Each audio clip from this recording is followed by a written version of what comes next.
Hello everyone. सो आज ये second video है हमारा इस सीरीज़ का।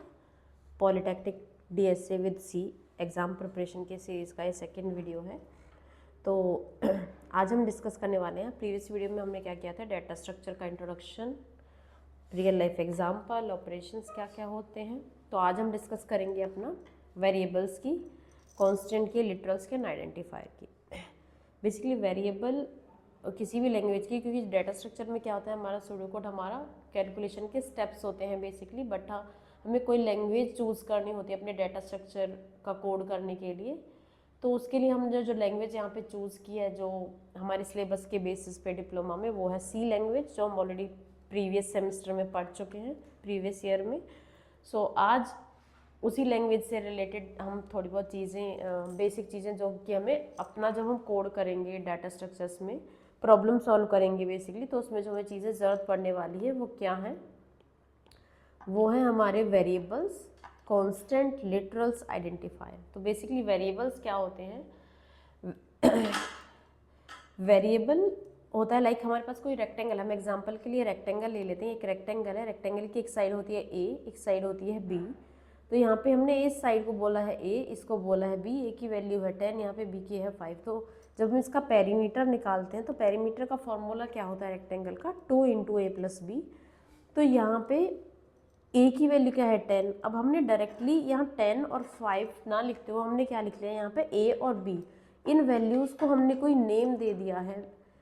इन साइड्स की एक वैल्यू है, उस वैल्यू को हमने क्या किया है, कोई नाम दे दिया है रेक्टेंगल की, और ये इसका फॉर्मूला है। और जो 2 है ये कांस्टेंट, बेसिकली यहाँ पे हम कांस्टेंट को क्या बोल रहे हैं यहाँ पे, क्योंकि कांस्टेंट इसलिए नहीं बोल सकते कि कांस्टेंट एक अलग चीज़ होती है हमारे पास, ये होते हैं हमारे, हमने इसको एक नाम दे दिया है लिटरल्स। तो ये जो वैल्यूज़ हम यूज़ कर रहे हैं, बेसिकली किसी चीज़ को स्टोर कर रहा है यहाँ पे। और ये मेमोरी के बारे में हम डिस्कस कर लेते हैं कि जो वेरिएबल्स होते हैं वो किसी वैल्यू को स्टोर करते हैं। बेसिकली एक स्टोरेज होती है, जैसे कि हमारे पास अलमीरा होते हैं। अलमीरा में क्या होता है, हमारे पास कपड़े होते हैं, टॉयज़ होते हैं, और बहुत सारी चीज़ें। हम बुक शेल्फ होती है तो उसमें हमारी बुक्स होती हैं। बेसिकली वो शेल्फ क्या करती है, बुक्स का स्टोर करती है। वैसे ही हमारे पास वेरिएबल्स होते हैं। तो यहाँ पे वैल्यू क्या थी हमारी, बुक्स, और मेमोरी क्या थी हमारे पास, शेल्फ, और उसका नाम क्या है बेसिकली वेरिएबल क्या है, वो है हमारे सॉरी सेल्फ। तो यहाँ पे जो वेरिएबल का नाम हो गया वो क्या होगा, सेल्फ। और वेरिएबल्स नाम में क्या आ सकता है हमारे पास, बुक्स का नाम, कौन सी बुक है, उन बुक्स का नाम क्या होता है, वेरिएबल नेम। तो वेरिएबल का जो नेम होता है बेसिकली वो किसी वैल्यू को स्टोर करता है, कहाँ पे, हमारे मेमोरी के अंदर। जैसे मैं कह देती हूँ कि ये यहाँ पे हमारा 10 स्टोर है, और इस लोकेशन पे मेरा 5 स्टोर है। और लोकेशन जो होती है कि ये कहाँ जाके स्टोर होगा, वो डिपेंड करता है उस वेरिएबल में जो वैल्यू स्टोर है उसके टाइप पर। अब ये इंटीजर टाइप का है, यहाँ पे आगे हम देखेंगे डाटा टाइप्स। तो इसका डाटा टाइप है इंटीजर, और इस वैल्यू को हमने एक नाम दे दिया है कि इस जगह का जो एड्रेस होगा, जैसे कि अर्थ होती है, अर्थ पे हमारा घर है, हमारे घर का एक एड्रेस है, like for city, house number, एक प्रॉपर यूनिक एड्रेस होता है हमारा। तो अर्थ एक कंप्लीट मेमोरी लोकेशन है, उसके अंदर जो हमारे हाउस का एड्रेस है, बहुत सारे लोग प्लॉट ले लेते हैं, हाउस खरीद लेते हैं अपना, तो उसका एक एड्रेस होता है। वो एड्रेस को हम स्टोर करवा लेते हैं, कुछ नाम दे देते हैं अपने घर का, या फिर हम कहते हैं वो जो नेम प्लेट होती है उस पर हमारा हाउस नंबर लिखा होता है, तो वही है हमारे वेरिएबल का नेम।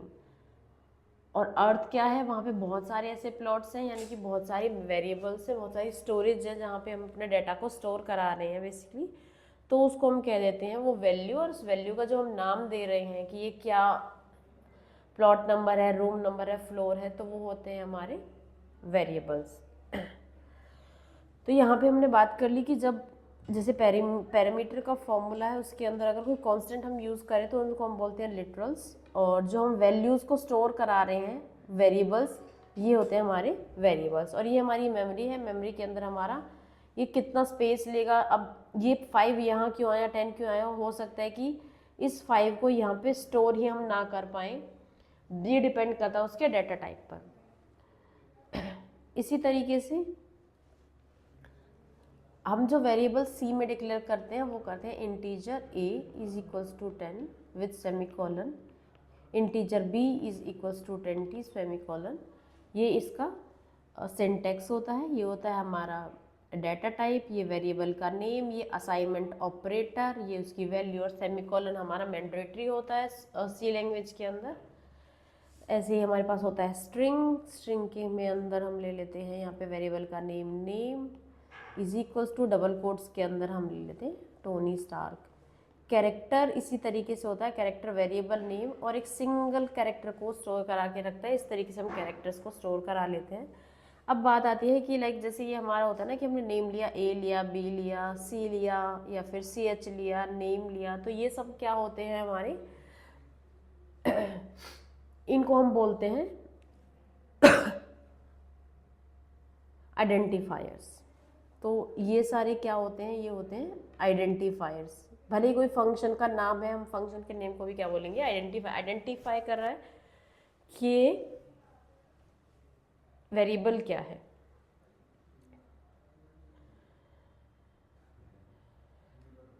तो ये थे हमारा वेरिएबल्स, लिटरल्स, और बाकी अभी हम डेफिनेशन देखेंगे प्रॉपर। तो वेरिएबल क्या होता है, एक नेम होता है, किसी हम मेमोरी लोकेशन को वो एक नाम दे देते हैं जो हमें क्या करता है, कुछ स्टोर करने के लिए हेल्प करता है किसी डाटा को।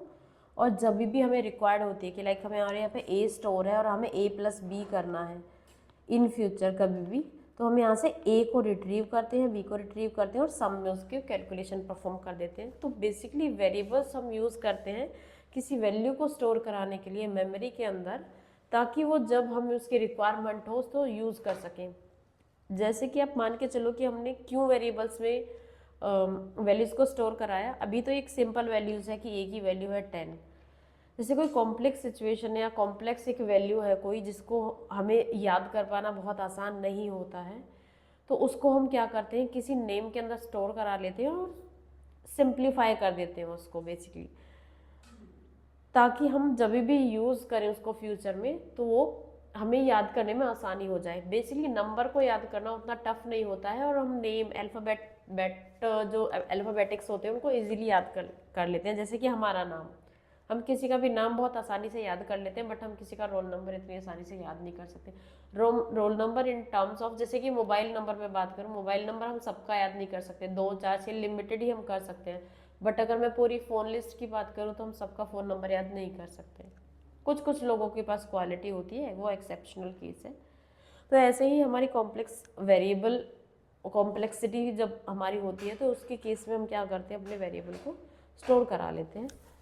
तो ऑलवेज हमें चाहे वैल्यू स्मॉल हो या कॉम्प्लेक्स हो, हमें हमेशा वेरिएबल्स के अंदर स्टोर कराना चाहिए, डायरेक्ट वैल्यूज़ को यूज़ नहीं करना चाहिए, कॉम्प्लेक्सिटी इंक्रीज होती है इससे। तो basically variable name can be used in expression. तो हम क्या कर रहे हैं यहाँ पे, किसी भी एक्सप्रेशन में यूज़ कर सकते हैं। जैसे कि मैं बोलूँ, प्रीवियस वीडियो में जब हमने डाटा स्ट्रक्चर का इंट्रोडक्शन किया था, फ्लो चार्ट्स के अंदर हमने क्या किया था, हमने किया था सम ऑफ n नेचुरल नंबर्स। तो हमने सम एक वैल्यू ली थी, उसमें 0 स्टोर कराया था, और हर बार हमने अपनी वैल्यू को इंक्रीज करके सम के अंदर उसको का एडिशन परफॉर्म कराया था। तो एक तरीके से जो सम के अंदर हम वैल्यू को स्टोर करा रहे थे, सम प्लस वैल्यू, वो क्या था, एक हमारा एक्सप्रेशन था। और एक्सप्रेशन वो क्या कर रहा था, बेसिकली सम के अंदर वो अपनी हर बार वैल्यू को अपडेट कर रहा था। 0 था, फिर हमारा सम 1 हो गया, इस तरीके से इंक्रीज हो रहा था। तो इन प्लेस ऑफ वैल्यू की जगह हम क्या कर रहे थे, वैल्यू मीन्स जब हम हर बार जो सम करा रहे थे 1 2 3 4 5 का मैंने लिया था, तो सम के अंदर हम क्या कर रहे थे, सम प्लस वैल, और मैंने वैल में इन वैल्यूज़ को मैं स्टोर करा रही थी। तो हर बार मैं वैल और सम को यूज़ कर रही थी। इसी तरीके से इनडायरेक्टली वैल में क्या आ रहा था, 1 2 3 4, बट मैं यूज़ क्या करी थी, वैल। तो वही यहाँ पे यही सब्सटीट्यूट होता है वेरिएबल नेम किसका, वैल्यू का। तो ये होते हैं वेरिएबल्स। अब हम बात करते हैं सिंटेक्स की। सिंटेक्स में क्या होता है, डाटा टाइप होता है। डाटा टाइप लाइक, अब मैं रियल वर्ल्ड की अगर बात करूँ, इमेज हमारी प्रोफाइल पिक्चर होती है, इंस्टाग्राम व्हाट्सएप जो भी सोशल मीडिया आप यूज़ करते हैं, तो वहाँ पे हमारा जो प्रोफाइल है उसमें कितने तरीके की इन्फॉर्मेशन होती है, हमारे पास जो होता है हमारा पास प्रोफाइल पिक्चर हमारा, तो उसका टाइप क्या है उस पिक्चर का, वो इमेज है, तो उसका डेटा टाइप क्या हो गया, इमेज। और डेट ऑफ बर्थ है, डेट ऑफ बर्थ का डेटा टाइप क्या होगा, बहुत लोग स्ट्रिंग भी ले लेते हैं, बट जो स्पेसिफिक डेटा टाइप होता है डेट ऑफ बर्थ के लिए होता है डेट। ऐसे ही जो न्यूमेरिकल्स होते हैं उन नंबर की फॉर्म में जो मैं बात करी हूँ 1 2 3 4 रियल ये नंबर्स होते हैं, इनको हम बोलते हैं इंटीजर्स। देन हमारे पास आता है हमारा नेम, नेम क्या होगा, स्ट्रिंग, एड्रेस भी होगा स्ट्रिंग, सैलरी हमारी होगी डबल। इस तरीके से अब हमारा C++ में होता है कुछ डेटा टाइप होते हैं, integer, character, string, float, double, long double, integer के भी 4 टाइप्स होते हैं। तो ये होते हैं हमारे सिंटेक्स की डेटा का टाइप क्या है और उसका वेरिएबल का नेम क्या है और सेमीकोलन। तो यहाँ पे क्या है, इंट डेटा टाइप है और वेरिएबल का नाम है ए और सेमीकोलन। अब मैंने क्या किया, इसको हम यूज़ करते हैं वेरिएबल के नाम को किसी भी वैल्यू को स्टोर कराने के लिए अपनी मेमोरी के अंदर, जो हम ऑलरेडी डिस्कस कर चुके हैं। तो यहाँ में ए पे मैंने 25 स्टोर कराया, इंटीजर है तो इंटीजर वैल्यू है 25, तो मैंने यहाँ पे असाइन करा दिया। असाइनमेंट ऑपरेटर इसको हम बोलते हैं, वो यूज़ करेगा। प्रिंट एफ, हम प्रिंट करते हैं प्रिंट एफ के थ्रू, परसेंटेज डी बताता है, डी का मतलब होता है कि ये इंटीजर है, परसेंटेज डी। ये आगे हमारे फॉर्मेट स्पेसिफायर हम मैंने कहते हैं कि इंटीजर है तो उसे हम बोलते हैं परसेंटेज डी, फ्लोट है तो उसे हम बोलते हैं परसेंटेज एफ, और लॉन्ग इंट है तो हमें बोलते हैं परसेंटेज एल एफ, और एल डी भी होता है, और कैरेक्टर होता है परसेंटेज सी, स्ट्रिंग होता है परसेंटेज एस। तो इस तरीके से फॉर्मेट स्पेसिफायर जो अभी हम आगे डिटेल में देखेंगे।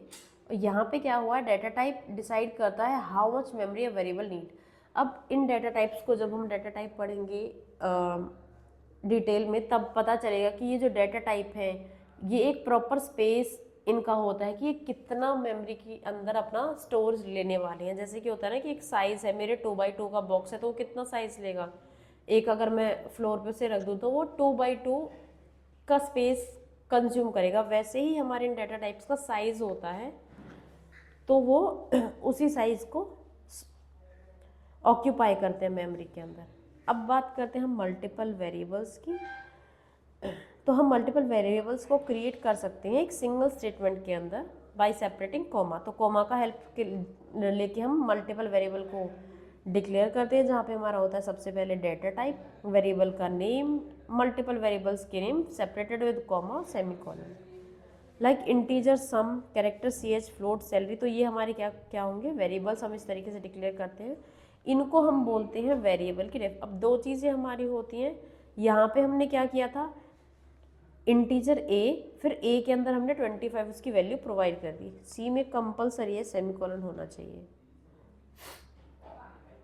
तो ये होता हमारा वेरिएबल की सिर्फ डिक्लेरेशन, और यहाँ पे हमने किया है यहाँ पे असाइनमेंट, और जब हम वैल्यू प्रोवाइड करा देते हैं उसको हम बोलते हैं डेफिनेशन। तो ये है हमारी बेसिकली वैल्यू की डिक्लेरेशन। यहाँ पे हम क्या करते हैं, नेम्ड सॉरी डेफिनेशन या डिक्लेरेशन सेम चीज़ होती है, ओनली नेम हम प्रोवाइड कराते हैं। और ये क्योंकि इंटीजर टाइप का है तो इंटीजर टाइप का जो रेंज जो स्टोरेज होता है वो 4 बाइट्स लेता है इंटीजर सी के अंदर 2 बाइट्स का होता है, यानी कि 1 बाइट होगा 8 बिट का, 16 बिट का साइज लेता है इंटीजर सी के अंदर। और डिफरेंट लैंग्वेजेस में डिफरेंट होते हैं साइज इसके। तो यहाँ पे ये सिर्फ एलोकेट कर देता है कि साइज होगा क्या, मतलब स्पेस को ऑक्यूपाई कर लेता है। लेकिन जब इनिशियलाइज करते हैं, जब वैल्यू देते हैं, तो वैल्यू जो मेमोरी में वो जाती है जब हम वेरिएबल को असाइनमेंट ऑपरेटर के थ्रू इनिशियलाइज करते हैं। इनिशियलाइज का मतलब होता है फर्स्ट टाइम अब जब कोई वैल्यू दे रहे होते हैं तो उसे कहते हैं initialization. The process of assigning value to variable first time called variable initialization. कि जब हम इक्वल टू के थ्रू पहली बार जब कोई वैल्यू दे रहे होते हैं किसी वेरिएबल को, मान लिया मैंने ए डिक्लेयर कर दिया और ए में मैं बाद में देती हूँ 10, तो इस टाइम पे हमने क्या किया, इसको इनिशियलाइज, इसको हम बोलते हैं इनिशियलाइजेशन। पहली बार जब हम वैल्यू प्रोवाइड कराते हैं विद असाइनमेंट ऑपरेटर। तो वेरिएबल का name equals to value and semicolon.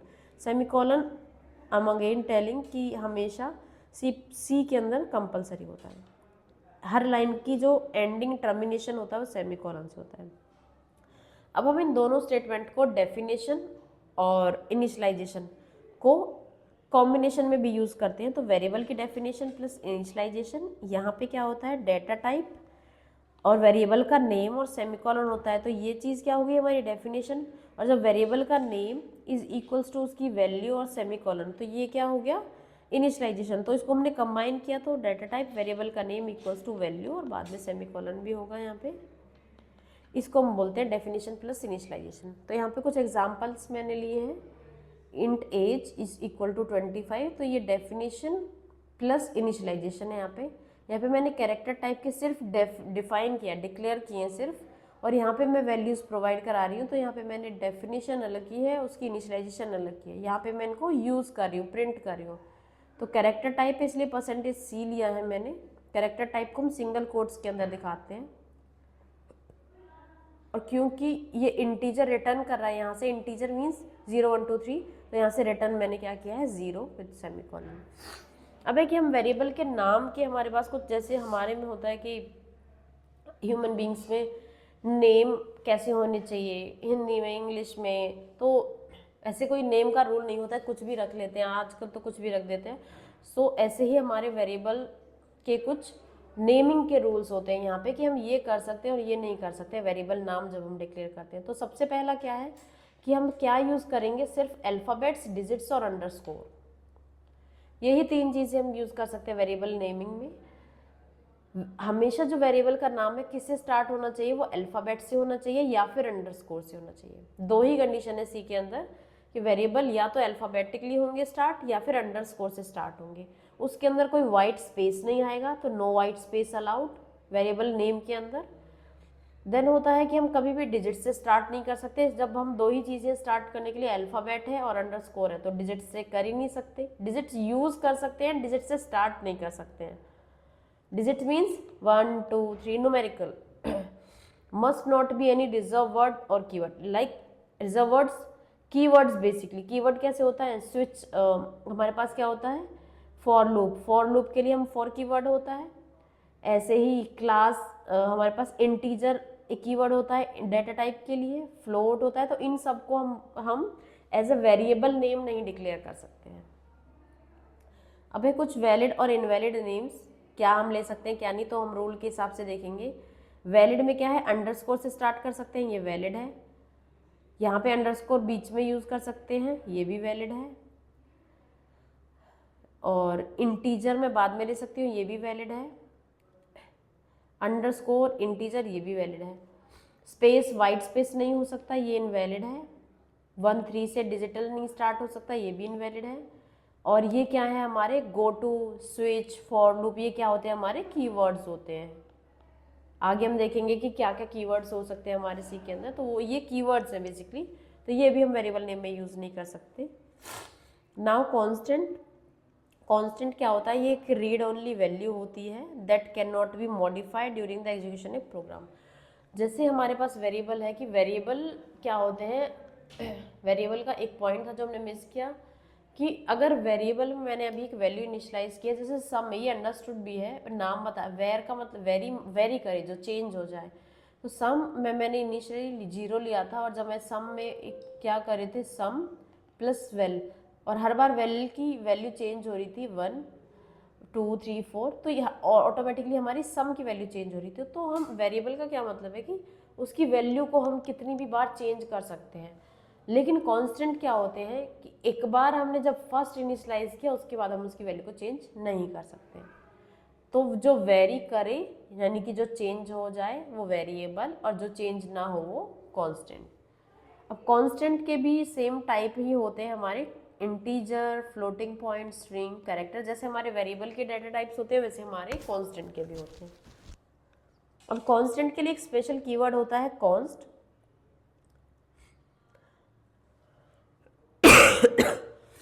Const, और यहाँ पे हमारा डाटा टाइप हमने मिस किया है, तो यहाँ पे इंटीजर आएगा a इक्वल टू 10। तो यहाँ कॉन्स्ट एक कीवर्ड है, कांस्टेंट ये बताने के लिए कि ये कांस्टेंट है।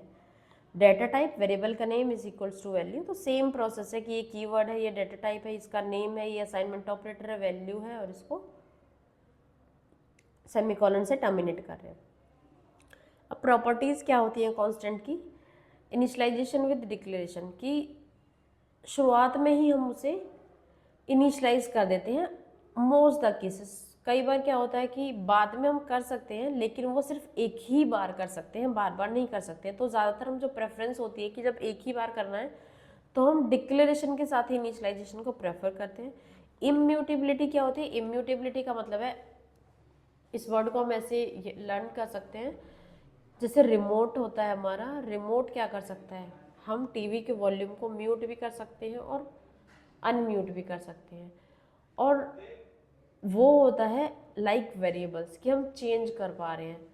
अगर हम वॉल्यूम ही चेंज ना कर पाए, कई वीडियोस आप देखोगे वॉल्यूम ही नहीं होती है, तो वो इम्यूटेबल होती है, यानी कि उनको हम चेंज नहीं कर सकते हैं। तो इम्यूटेबल इज कांस्टेंट, और म्यूटेबल जिसे हम म्यूट कर सकें, यानी कि जिसे हम चेंज कर सकें, वो होते हैं वेरिएबल्स। अब कांस्टेंट को एक तरीका होता है हमारा कॉन्स्ट कीवर्ड के थ्रू डिक्लेयर करने का। दूसरा तरीका होता है हम अपने मैक्रोज के थ्रू डिक्लेयर करते हैं सी के अंदर। तो वो मैक्रो क्या होती है? Hash define.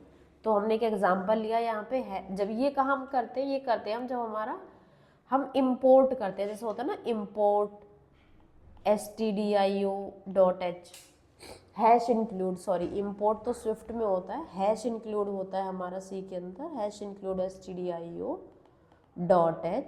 यहीं पे हम करेंगे हैश डिफाइन और अपने कांस्टेंट का नेम और उसकी वैल्यू। इसमें कोई इक्वल्स टू असाइनमेंट ऑपरेटर नहीं होता है जब हम मैक्रो यूज करते हैं। तो इस तरीके से हम डिक्लेयर करते हैं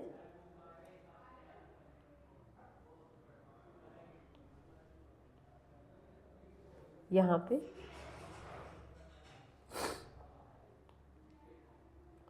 और ये हमारा फ्लोट वेरिएबल था, तो यहाँ हमने 2f लिया है और पाई की वैल्यू को प्रिंट किया है।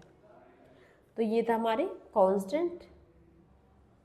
और ऑलरेडी हमने लिटरल्स को डिस्कस कर लिया है कि जब भी हम किसी फॉर्मूला में या कहीं पे जब किस तरीके से यूज़ करते हैं, लाइक कोई कांस्टेंट वैल्यू लाइक 1 2 3 न्यूमेरिकल्स कुछ हम यूज़ करते हैं एक्सेप्ट वेरिएबल्स, तो वो कहते हैं हम कहलाते हैं लिटरल्स। और जो ये हम नेम्स लेते हैं ए बी सम या फंक्शन का नेम, इनको हम कहते हैं आइडेंटिफायर्स, जो आइडेंटिफाई कर रहे हैं कि हम हमारा काम कर क्या रहा है। तो वो होते हैं हमारे आइडेंटिफायर्स। मेमोरी के अंदर हमारी लोकेशन होती है। एक चीज़ हमने मेमोरी में स्किप किया यहाँ पे कि वेरिएबल का नाम किसी लोकेशन पे वैल्यू जो स्टोर है उसका ये वेरिएबल का नेम आइडेंटिफाई करता है। और इस मेमोरी का कोई एड्रेस होता है लाइक आवर होम। ये मेमोरी का एड्रेस कुछ भी हो सकता है, ये डिपेंड करता है वो मेमोरी में क्या वैल्यू कहाँ पे स्टोर है उसके ऊपर। और यहाँ पे ये इनका इस लोकेशन का, इस ब्लॉक का, बेसिकली मेमोरी क्या होता है? ब्लॉक का कॉम्बिनेशन होता है मेमोरी। जैसे हमारा रैम है, रैम में कितनी स्टोरेज है, उस स्टोर के अंदर कितने कितने ब्लॉक्स हमने डिवाइड किए हुए हैं, तो वैसे ही। और उस हर ब्लॉक का एक एड्रेस होता है जिसको हम बोलते हैं एड्रेस ऑफ। तो इस वीडियो में इतना ही। नेक्स्ट वीडियो में हम डेटा टाइप्स की बात करेंगे। So thank you so much for watch this video.